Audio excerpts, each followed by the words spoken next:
Hi, friends. It's Mr. Rogers, and I wanted to go through the next cell receptor in the cell signaling process, and that is tyrosine kinases. And tyrosine kinases are, I wouldn't say tricky. I would just say they have a couple steps, and they have some things that are maybe a little more advanced than most communication techniques that we go over. So if you get confused, this is probably the one that you get confused on. So please make sure you pay attention. Okay, so I'm not the best artist. No one really is. And so if my art's not up to your level, I am sorry. I really tried my hardest, let's be honest. I did it really fast and quick so I can go do some other things. But I expect you to appreciate my artwork. So right off the bat, we have the first step here. We have two different tyrosine kinases. So this is a tyrosine kinase. This is a tyrosine kinase. They're next to each other in the cell membrane, but they're not exactly at the same spot. They're not against each other right now. Okay. Each tyrosine kinase needs to get a signal. Each one has that's the same signal. Okay. And they're designed to go halfway, to meet halfway here and meet into the middle and join together. Now, I'm really poor at showing them joined together, and I'm sorry, but they're going to be connected together, and we'll talk about that in a second. Now, a couple important things here. Tyrosine kinase requires each one to get a signal.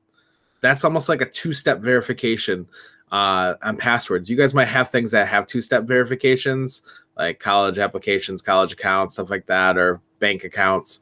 And so it requires you to prove twice that you want to do this before it actually happens, before it actually becomes something. Now, it gets its name tyrosine because these little tiny knobs that come out are made of tyrosine, which is an amino acid.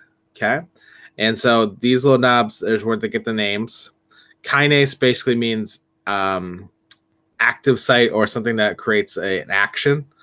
So you get the ligand in, goes here, they move towards the middle. They get to this spot. Once they get connected, they are able to take 6 ATP and they put the phosphates on the end, almost like extra keys now. Each one of these will act as a key to turn on an enzyme. Okay, each one is their own like mini battery, think about it. And I can connect this battery into an inactivated enzyme and I can make sure it now works. Now, you'll see a term in your picture that's called a dimer. This is a term that always gets kids, and I get it. It's random. It just comes out of nowhere. No one's really explaining it. All a dimer means is two things that are mirror images of each other in biology connected together. So this is a dimer because they're a mirror image of each other. They're connected together. So a dimer just means mirror image things connected. So we now have these 6 ATP. They leave, they're ADP, they go away for good. They go get recharged and become ATP somewhere else in the cell. Not that important for this process. So now we have phosphates here. So this costs energy to do. Okay, we use cell energy to do this. This is probably the most expensive of the receptors, and we'll talk about why in a second. Okay, it costs 6 ATP. G protein costs 1. The ion channel, we're going to find out, costs nothing. And then we come over here to the next step, and these little phosphates will now be keys for enzymes to come up and start a cascade. Now, truly, you have 6 here, right? You have 6 of these phosphates. You could start 6 different cascades. You could start one of the same cascade. You could start 2 different cascades, having 3 of them go do the same cascade, or whatever. You get the math here, okay? So this could be starting 6. This could start 1. This could start 2. This starts 3. Start 4, 5, whatever. Okay. But the idea here is it gives you these guys, these little phosphates that can turn on an enzyme that will start the process. Now, some things about tyrosine kinases. Probably the most important thing compared to the other ones. This is very slow. Okay, it requires a 2-step verification. It requires them to come together. It requires ATP to come over and put phosphates here. It requires these enzymes to find their way over here and connect with these guys. This is very, very, very slow.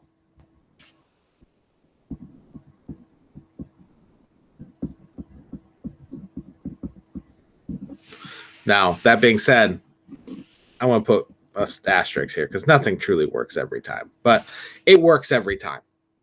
This has the highest success rate.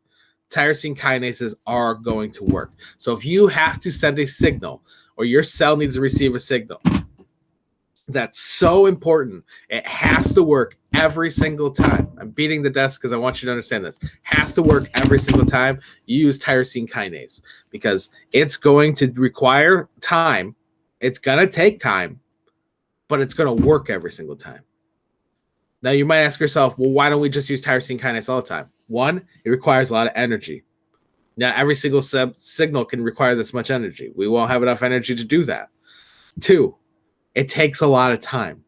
If our nerves worked like tyrosine kinases work, I would think for my arm to move, and it would move 15 seconds later. We can't have that lag time. Organic molecules can't have that lag time sometimes.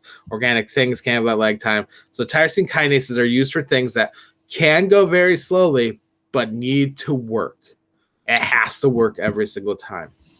Now, there are issues like anything else. Obviously, you can probably figure out there's things that can stop this from working. There could be something that gets in the way of these kinases, tyrosine kinases connecting together. There could be no ATP for it to actually put the phosphorus there. There could be no enzymes floating around the neighborhood to connect and start a cascade. There are issues, but for the most part, it works every time. It has the highest success rate. Okay. Another thing I want you guys to understand is that this two-step is important. Two-step, I want to put verification. Verify. I don't know if I spelled that right. I don't really care. This is important. Every other one just requires one ligand here. Two ligands have to come in. Now, it's hard to talk about the molecular world because it's hard to picture. But you have to understand that most things are just kind of, lack of a better term, floating around. And so for two things to find the right spot, that's a high bar. It's a high bar sometimes, unless you flood the system with a bunch of chemicals. And so this is a big thing. The fact that it requires two. Again, it makes it happen right every single time, but it's hard to get going. Okay? Tyrosine kinase. A little more complicated. Works almost every time. A very slow process. And last thing before I go, it requires energy. So if your cell has no energy, you can't do this, which is a big thing, which is a really big thing. So I hope this makes sense. If you need any help whatsoever, obviously get a hold of me, and I will help you as much as I can. We'll go over this again Tuesday with G proteins and ion channels. Make sure you guys do a good job on your notes writing this stuff down. If I didn't write it down, doesn't mean it's not on a test or quiz or you shouldn't write it down. I could talk through these steps. It might not be a bad idea to talk through or write down what's going on in these different things. Okay? All right, guys. Thank you.